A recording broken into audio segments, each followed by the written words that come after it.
All right. Namaste, fellow Packers.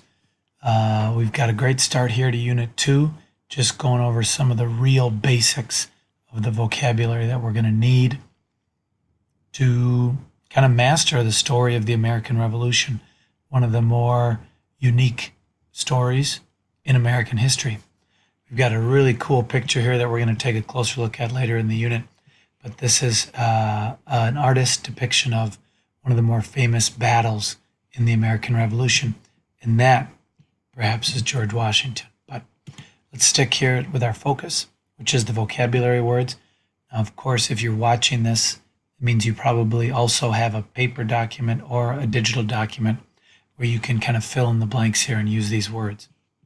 Now, whether we're talking about the Puritans or the Pilgrims, or whether we're talking about George Washington, we're talking about this group of people that we're going to refer to as the colonists. And this is the term, colonists, for European people and then their descendants, that means their kids and their grandkids, who live in North America. They begin to see themselves as different than the Europeans who live in Europe. So whether it's the Puritans, kids, grandkids, etc., or whether it's George Washington, even though they do descend from Europeans, or in the case of a lot of them, that they lived in Europe, they begin to see themselves as different than the people in Europe. Next word rather, it's super easy to understand, especially for American football fans. There's a really successful American football team in New England called the Patriots. This is their old logo. This is kind of their current logo. But the reason that that is their nickname is, of course, New England is the area where a lot of colonists lived during this time period that we're studying, the 16 and 1700s. And the Patriots were a group of people who wanted to be independent from Great Britain. Now we're going to talk more about why and what that means. But what you need to know right now is that not all colonists wanted to be independent, but patriots were the group that did. On the other side, colonists that liked being part of Great Britain, that did not want independence, and there were a lot of them, were called loyalists. They were colonists who supported, back then the term they used was the crown, which meant the king or the queen, and they liked the fact that Great Britain was in control of the colonies. And again, we'll talk more about why. But what you need to know is that the colonies were not one happy family. There were patriots, there were loyalists, there were people who just don't care, just like today. I've got to throw in my Han Solo picture because, of course, before Han Solo became a hero for the rebellion, he was a smuggler, which meant that he moved goods, things, maybe spice, maybe other things, in his ship in a way that was illegal. Now, this picture down here, in New York City, they work very hard to make it expensive and therefore unpopular to smoke cigarettes.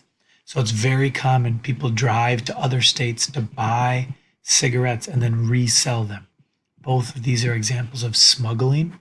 We're going to talk more about why this word is important to the American Revolution.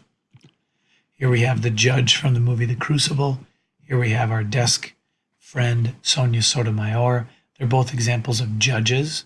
And this term, the Vice Admiralty Court, is an example of a court with judges that occurred in England or Great Britain, which was far away from the colonies. And this particular set of courts and judges usually made decisions that the colonists disagreed with. This is really simple. This is just a term that you're already familiar with, but there's synonyms. So a tax, a duty, customs fees, those are all examples of a charge that the government makes on its citizens in order to pay or provide for services. So that's all you need to know. Anytime you see any of these words, they all mean the same thing. A boycott. That, ladies and gentlemen, is a protest when a group of people refuse to purchase or buy certain goods. By not giving the company any money, The protesters are hoping to change the business's behavior by forcing the company to lose money or business or sales. I don't want to get into this, but there are some controversial practices of Wendy's. I love Wendy's, and here's something you're going to want to pay particular attention to. I am in favor of dipping fries into Frosties. I think that's something that is good. Some people are against it, but I support it. That's not what this boycott is about, but this boycott is trying to get Wendy's, the fast food company, to change its behavior by having no one buy their delicious burgers. It's an example of a boycott, and if enough people stop buying Wendy's foods and stop dipping French fries into Frosties, then maybe Wendy's will change their behavior. Now, I try to keep these under 8 minutes or so, but we've got to take a look at how Parliament sounds if we can get the video to work.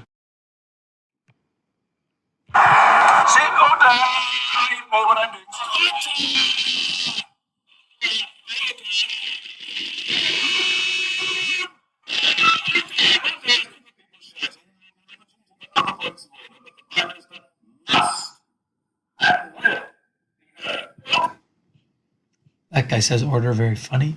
He, up until very recently, was in charge of this group called Parliament.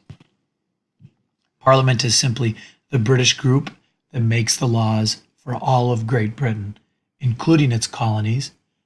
It's also an important band in American popular music historically, but that's not what we're going to get into. Instead, we're going to say if you want to make a law in Great Britain, if you want to make a law that changes things for the colonies and the rest of Great Britain, you need Parliament.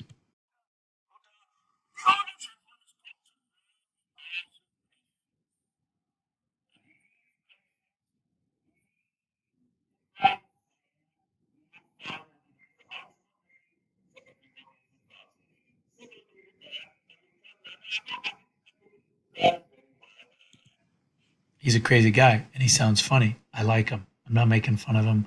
He's in charge of Parliament.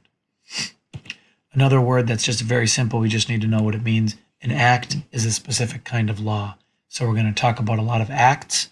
We just mean a specific kind of law. Of course, if you don't follow acts or laws, you got to deal with this crew here. And I don't like your odds against that crew right there. The final word, this is kind of a bonus word. This is kind of an ACT word. This is kind of a challenging IB diploma level word. It's called egalitarianism.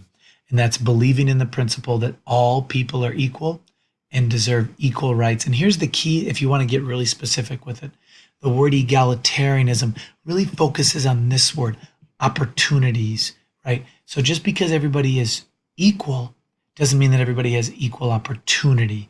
That is, just because everybody can get a job doesn't mean that everybody is actually getting work. Egalitarianism is this principle that because everybody's equal and deserves equal rights, they have to have equal opportunities. And we know that, for example, in America, that depending on where you were born, depending on where you live, that you don't have the same opportunities as everybody else. But nonetheless, there we are, ladies and gentlemen, 10 vocabulary words in less than 9 minutes. What you're going to do now is take this information into the notes check, where you can use these notes, you can use this information to answer the questions on Schoology. Thank you. Have a great day.